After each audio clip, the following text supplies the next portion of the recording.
Hello, everybody. This is Marcel Petit, the Sports Inquirer, and we're joined once again by head coach of Georgia Tech, Michelle Collier, for volleyball. Coach, thank you for joining us.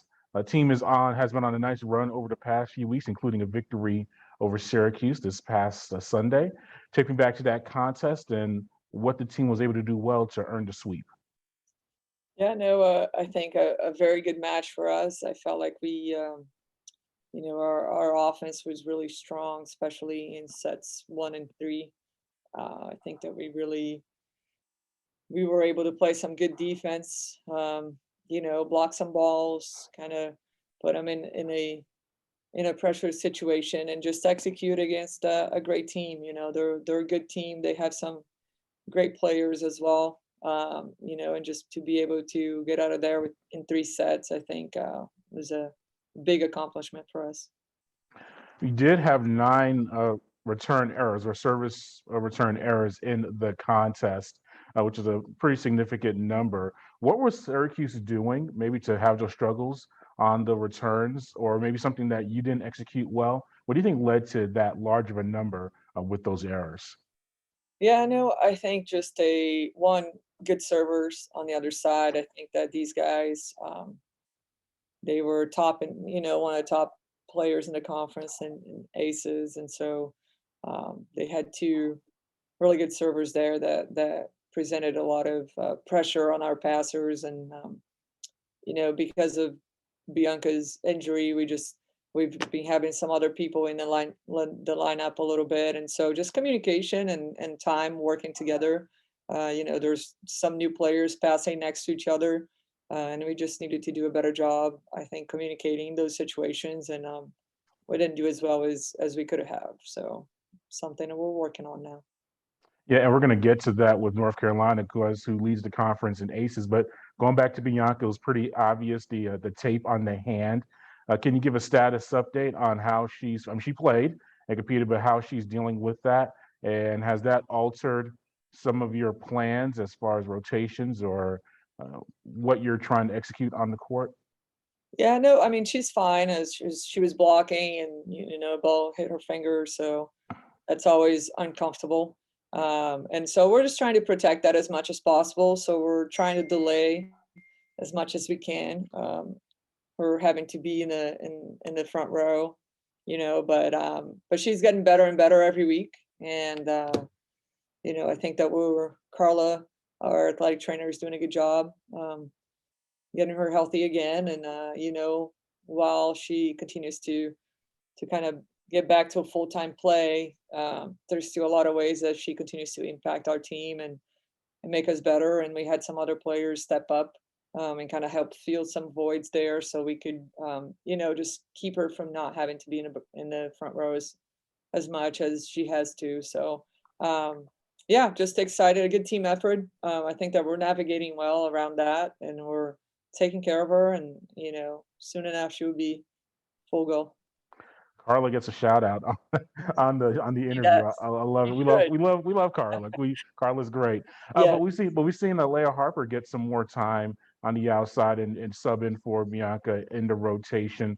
A sophomore, a second year player for you. What about her emergence? And is the Syracuse match a type of contest that she can get more playing time in and get some more experience as she develops with the Yellow Jackets? Yeah, no, Leah's doing a great job. I think that she's getting strong, and she's getting better and better. And I think that her offense is a little farther along than her back row and serve receive and things like that. So we kind of, we were able to put her in the front row and then use Bianca in the back row, and not really expose her too much to that side of the game, and it kind of worked out for her strengths. And I think that she's been doing a great job in practice, and I think that she showed this weekend that she can hang in there, and she can help us, and she can help the team keep getting better. So I was excited for her opportunity, and really pleased on how she came out and performed, and continues to get better. Yeah, and we've talked so much about Julia and Bianca and your middles with Breland and Erin. And those are all upperclassmen that have played many years. But how important is it to get some of the freshmen and sophomores when the opportunity is there for them to get some playing time? and get some opportunities to be on the court in competitive matches as you look towards the present, because injuries do happen, but then also for the future when those upperclassmen move on from the program. Yeah, no, I mean, I think we try to create an environment in practice where they're being challenged, and they play a big part. Um, Even though, our non-starters play a big part in what we're doing and how we're coming up and competing, Friday, Sunday, and in the level that our starters are playing, they play a very important role. And I think that we have a lot of really great people in those roles that are really focusing on one, getting better themselves, and two, really playing their role and being the best that they can for the team, uh, while continuing to develop into the role that they want. So I think that we're pretty lucky as coaches to have the group that we have. I think that our players understand their value and they understand um, how important they are to the overall success of the team.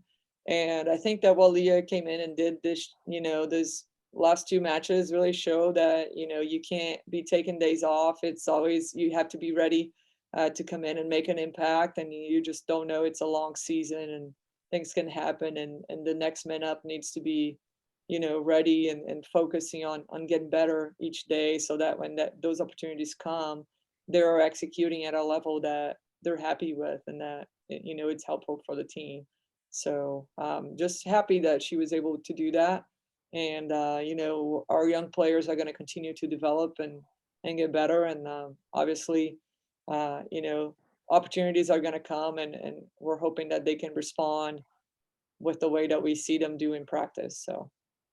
Yeah, and we've seen Tally and Elizabeth get playing time as well, as outsides and then even as libero or setters. What about those two players?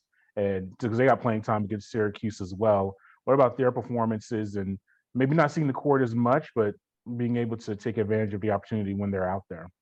Yeah, I think they're we know that whatever we need to make changes and to kind of do to win, I think our players need to be ready, and I think that they are understanding that more and more, and are preparing themselves for those situations. And they're going to keep happening, and we're going to keep trying to find solutions. And it's exciting to see that we have depth, and that, they can help us out of situations.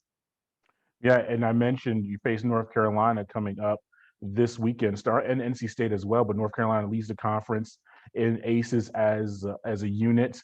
You mentioned the struggles with serve receive against Syracuse. What have you worked on this week preparing for the match to face a team that's going to bring an aggressive serve and offense to you?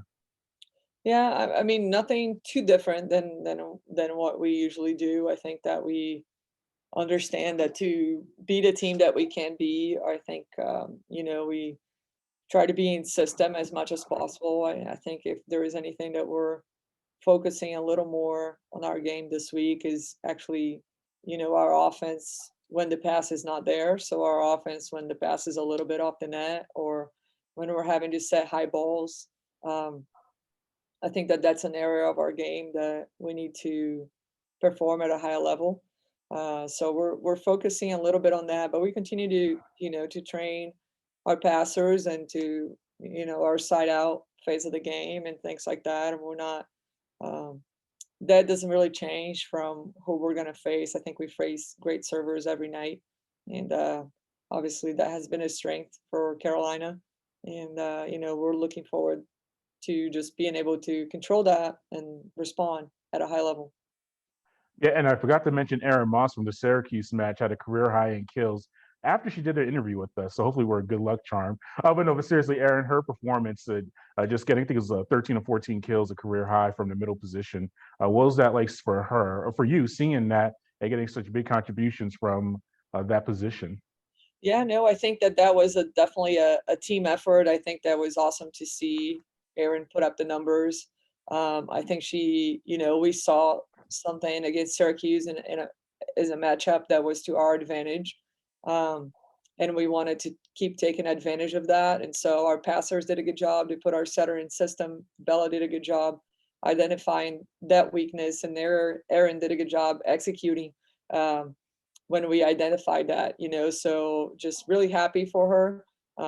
Obviously, she's an important part of when we do things at a very high level. And she's a hard player to stop. And we just had a great matchup against Syracuse in the middle there, and we kept feeding her the ball, and she kept taking care of business. So that usually turns to career days when you can match all that. Yeah, absolutely. Well, Coach, thank you for your time. We greatly appreciate it, Thank and good luck this weekend against the safe travels to the you. Carolinas to face the Tar Heels and the Wolfpack. Thank you.